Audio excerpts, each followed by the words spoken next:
বাংলাদেশের রাজনীতিতে এই মুহূর্তে শেখ হাসিনা অনুপস্থিত এবং তিনি এখন ভারতে আছেন।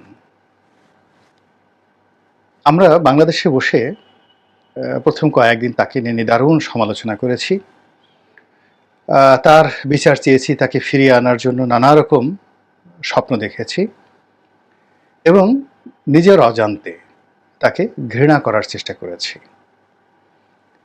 আমরা সবাই মিলে এই গণঅভ্যুত্থানের সময়টিতে তার এবং তার দোসর যারা ছিলেন সেই দোসর বাহিনীর গুলিতে আঘাতে প্রায় ২,০০০ লোকের মর্মান্তিক মৃত্যুকে স্মরণ করে তাকে ঘৃণা করার চেষ্টা করেছি এবং এখনো করছি। একই সঙ্গে তার সঙ্গে যারা ছিলেন মন্ত্রী, এমপি, ব্যবসায়ী, আমলা কামলা, নানা রকম যারা পদপদবীতে ছিলেন তাদের সবার ১৪ গোষ্ঠী সদল বলে উদ্ধার করছি। তার সাঙ্গপাঙ্গদের একটা বিরাট অংশ পালিয়ে গিয়েছেন, অপর অংশটি ধরা পড়েছেন,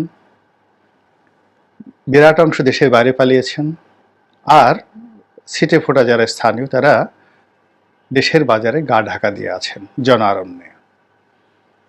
তো এই অবস্থাতে যা সাধারণত হওয়ার সেটা হলো আওয়ামী লীগকে নিয়ে কোনো আলোচনা করাটাই আমাদের ব্যর্থতা, আর শেখ হাসিনাকে নিয়ে যে কোনো বিষয়ে ইতিবাচক নেতিবাচক আলোচনা করাটাই আমাদের জন্য অবমাননাকর, অপমানজনক। যেমন ধরুন, একটা সময় আমরা বেনজিরকে নিয়ে, সাবেক আইজিপি বেনজিরকে নিয়ে অনেক আলোচনা করতাম, কিন্তু এখন আমরা কি তাকে নিয়ে কোনো আলোচনা করছি? কেন করছি না? এর কারণ হলো সে এখন গন কেস, তার কোনো প্রয়োজন নেই।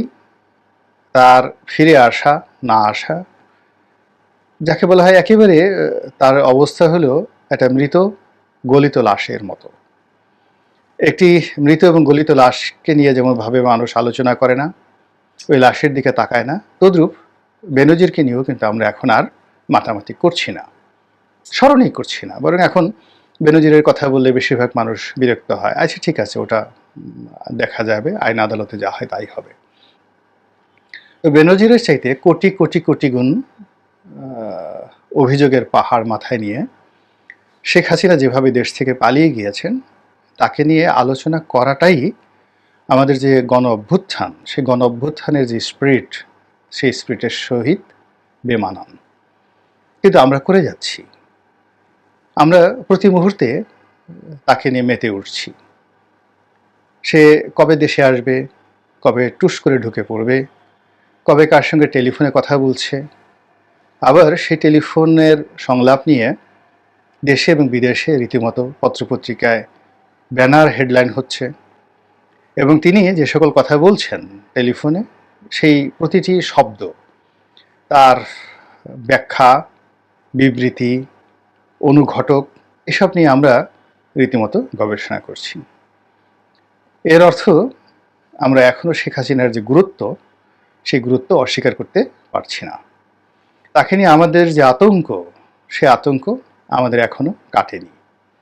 এবার আমরা যে যাই বলছি না কেন, এটা আমাদের মুখের ভাষা, কিন্তু আমাদের একটা ভয় কাজ করছে শেখ হাসিনাকে নিয়ে, আওয়ামী লীগকে নিয়ে, ভারতকে নিয়ে, এবং এখনও পর্যন্ত গত ২ মাসে আমরা সেই ভয় কাটিয়ে উঠতে পারিনি। এবং আমাদের এই ভয়ের কারণেই কিন্তু শেখ হাসিনা মজা পেয়ে যাচ্ছেন, আনন্দ পাচ্ছেন।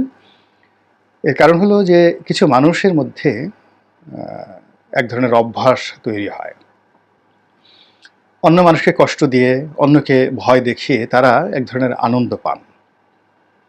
তো যেটিকে প্যাথোলজির ভাষা, প্যাথোলজি ঠিক না, এটাকে সাইকোলজির ভাষায় স্যাডিস্ট বলা হয়। অন্যের দুঃখ দেখে যখন আপনার খুব আনন্দ হবে এবং আপনি কোনো অবস্থাতেই অনুশোচনা বোধ করবেন না। এবং অতীতের বহু রাজাবাদশা যুদ্ধ জয় করেছেন, কিন্তু জয়ের পরে তারা নারকীয় উন্মাদনায় উন্মত্ত হয়ে উঠেছেন। মানুষের মস্তিষ্ক দিয়ে, মাথার খুলে দিয়ে অনেকে পিরামিড তৈরি করেছেন, নিজের সৈন্যবাহিনীকে লেলিয়ে দিয়েছেন গণধর্ষণের জন্য। এই ঘটনা চেঙ্গিস খান করেছেন, তৈমুর লং করেছেন, এবং হাজার হাজার রাজাবাদশাহী এই কাজগুলো করেছেন। আবার অবস্থানগত কারণে অনেকে পালিয়েছেন বহুবার, এবং পৃথিবীর অনেক বিখ্যাত বিখ্যাত লোক পালিয়েছেন। যেমন শেরশাহ, হুমায়ুনের সাথে যুদ্ধ যে কয়বার করেছেন তার চেয়ে অন্তত 10 বার তিনি পালিয়েছেন, এবং প্রতিবারই তিনি ফিরে এসেছেন অধিকতর শক্তিমত্তা নিয়ে। তো কাজেই শেখ হাসিনা পালিয়েছেন, যে সকল কথাবার্তা বলছি তারকে নিয়ে আমাদের যে আলোচনা, সেই আলোচনার মাধ্যমে মূলত আমরা তাকে আবার ফিরে আসার জন্য তার রাস্তা আমরা উন্মুক্ত করে দিচ্ছি।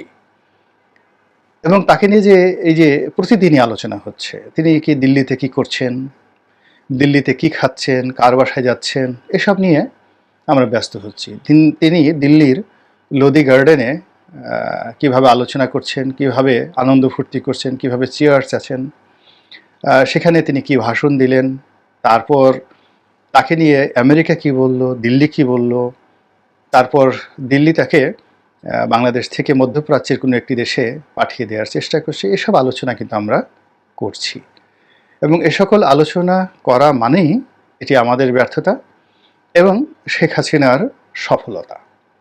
আমরা যদি তাকে ভুলে থাকতে পারতাম, তাকে অ্যাভয়েড করতে পারতাম, এবং আমরা যে বিজয় অর্জন করেছি সেই বিজয় নিয়ে উল্লসিত হতে পারতাম এবং নিজেদের কর্মে আমরা নিজেরা ব্যস্ত থাকতে পারতাম, তাহলে আমি মনে করি যে গণ অভ্যুত্থান হয়েছে, সেই গণ অভ্যুত্থানের সফলতা শতভাগ নিশ্চিত হওয়া যেত।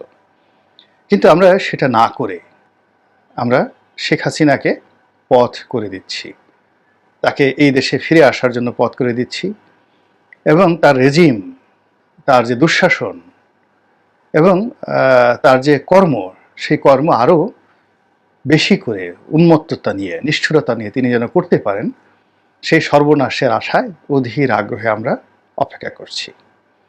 এই যে আমাদের একটা মানসিক বিভ্রান্তি, মানসিক বিকৃতি, এটি কোত্থেকে এলো, এবং এর থেকে যদি আমরা নিজেদেরকে বাঁচাতে না পারি, তাহলে এখন যারা আছেন শাসন ক্ষমতায় তারা কোনো অবস্থাতেই তাদের যে কর্মকাণ্ড, সেই কর্মকাণ্ড করতে পারবেন না।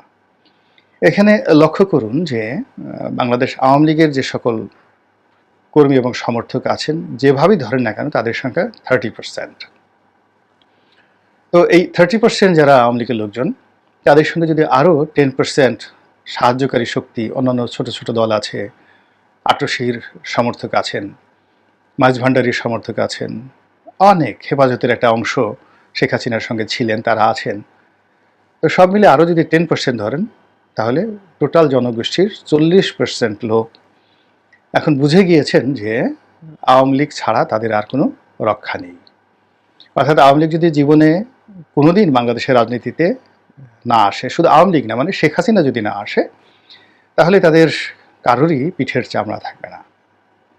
প্রতিদিন যেভাবে মব জাস্টিস হচ্ছে, যেভাবে আওয়ামী লীগের লোকজনের জায়গা জমি দখল হচ্ছে, যেভাবে আওয়ামী লীগের লোকের বিরুদ্ধে মামলা হচ্ছে, যেভাবে তারা জেল জুলুম হুলিয়ার মধ্যে পড়ে যাচ্ছেন, সেক্ষেত্রে এই যে শেখ হাসিনাকে নিয়ে আমরা আলাপ আলোচনা করছি, এটার ফলে তাদের মধ্যে এক ধরনের আশা তৈরি হচ্ছে, এবং এটা যদি মাসখানেক চলতে থাকে, তাহলে এই আশার জায়গাটাতে তারা অনেকটা শক্তিশালী হয়ে পড়বে, এবং তারা রাজপথে মিছিল করার সাহস পাবে এবং সুযোগ পাবে। এরপরে যেহেতু তাদের টাকা আছে, এবং একটা জিনিস আমি আপনাকে বলি, টাকা এতটা শক্তিশালী, এতটা শক্তিশালী যে আপনি যত রাষ্ট্র ক্ষমতার মালিক হন, যত জ্ঞানী হন, পণ্ডিত হন, কিন্তু আপনাকে যদি দারিদ্রতায় স্পর্শ করে, সেক্ষেত্রে টাকার চেয়ে লোভনীয় এবং আকর্ষণীয় কোনো জিনিস নেই।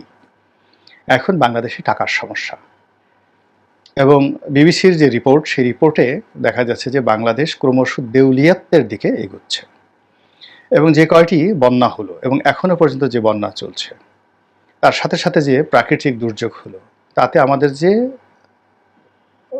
মানে স্থানীয় যে খাদ্য উৎপাদন, এটি মারাত্মকভাবে ব্যাহত হবে। ফলে এখানে দুর্ভিক্ষ অস্বাভাবিক নয়। তো আন্তর্জাতিক অঙ্গনে যদি টাকার মানে দুর্ভিক্ষ চলে, দেউলিয়াত্বের আশঙ্কা থাকে, তার সঙ্গে সঙ্গে যদি খাদ্য সংকট দেখা দেয়, তাহলে এই সরকারের পক্ষে কোনো অবস্থাতেই রাষ্ট্র পরিচালনা সম্ভব নয়। আর যত বেশি অরাজকতা হবে, তত বেশি দুর্বৃত্তপনা, খারাপ শাসকদের কদর বাড়তে থাকে। এর কারণ হলো অভাবের কারণে মানুষ চুরি করে, ডাকাতি করে, ছিনতাই করে, রাহাজানি করে, লুটপাট করে, এবং ওই জিনিসগুলো দমন করার জন্য সাধারণত নিষ্ঠুর প্রকৃতির শাসক অর্থাৎ শেখ হাসিনার প্রতি শাসক, শেখ হাসিনার মতো শাসক খুব জরুরি। এবং বাংলাদেশে এই সামাজিক অস্থিরতা যত বাড়বে, রাজনৈতিক অস্থিরতা যত বাড়বে, অবিশ্বাস যত বাড়বে, বিশৃঙ্খলা যত বাড়বে, অভাব অভিযোগ যত বাড়বে, ততই শেখ হাসিনার কদর ধীরে ধীরে বাড়তে থাকবে। তো সেই দিক থেকে যেটা আছে যে শেখ হাসিনাকে নিয়ে যে আমাদের আলোচনা, সেই আলোচনার যে পরিণতি, সেই পরিণতি কোনো অবস্থাতে কিন্তু আমাদের জন্য ভালো ফল বয়ে নিয়ে আসবে না। এবং আপনারা লক্ষ্য করবেন যে শেখ হাসিনার যে কথাগুলো ভাইরাল হয়েছে, তার যে টেলিফোনের যে আলাপগুলো যেটা প্রকাশিত হয়েছে, সেখানে লক্ষ্য করবেন যে তার মধ্যে কোনো রকম অনুশোচনা বোধ নেই। তিনি এখনো পর্যন্ত বিশ্বাস করেন যে তিনি যা কিছু করেছেন ভালো কাজ করেছেন। তিনি বিশ্বাস করেন যে ডক্টর মোহাম্মদ ইউনূস থেকে শুরু করে এখন যারা ক্ষমতায় আছেন তারা কেউ ভালো করতে পারবেন না। এবং তিনি একথাও বিশ্বাস করেন যে বাংলাদেশে আসার সঙ্গে সঙ্গে লোকজন ফুলের মালা দিয়ে তাকে বরণ করে নেবে, এবং তিনি সেই সব লোকের বিরুদ্ধে ব্যবস্থা নেবেন, প্রতিশোধ নেবেন, যেভাবে তিনি তার পিতার হত্যাকারীদের বিরুদ্ধে প্রতিশোধ নিয়েছেন। তো আপনি বোঝার চেষ্টা করেন যে এই যে তার মধ্যে যে এক ধরনের প্রতিহিংসা পরায়ণতা কাজ করছে, যেটাকে আপনি সাইকোপ্যাথি বলেন কিংবা প্রতিশোধ স্পৃহা বলেন বা যা কিছুই বলেন না কেন, যদি দুর্ঘটনাবশত তিনি সত্যি এসে যান, আপনার আমার কয়জনের পিঠের চামড়া অক্ষত থাকবে? আমরা কোথায় পালাবো? আওয়ামী লীগ পালাতে পেরেছে, তাদের টাকা আছে, বিকল্প জায়গা আছে, ভারতের মতো বন্ধু রাষ্ট্র আছে। আপনি আমি তো এই বঙ্গোপসাগরে গিয়ে যে ডুবে মরবো সেই অবস্থাও হবে না, আমাদের ডুবে মরার মতো অবস্থা নেই। মায়ানমারে পালিয়ে যাবেন, রোহিঙ্গা হবেন, সেই অবস্থাও নেই। মায়ানমারে ওখানে যারা আছে গুলি করে আপনাকে মেরে ফেলবে। আপনি পাহাড়ে গিয়ে পালাবেন, পাহাড়ের লোকজন আপনাকে আশ্রয় দেবে না, বাঙালি বলে পিটাবে। আপনি যাবেনটা কোথায়? কাজেই যে বিজয় আমরা অর্জন করেছি, এই বিজয় অর্জন করাটা বড় বিষয় নয়। এই বিজয় ধরে রাখা, এই বিজয় উপভোগ করা, এই বিজয়কে বাস্তবে রূপ দান করা, এই মুহূর্তে আমাদের পবিত্র দায়িত্ব এবং কর্তব্য। এই জন্য আমাদের যার যার অবস্থান থেকে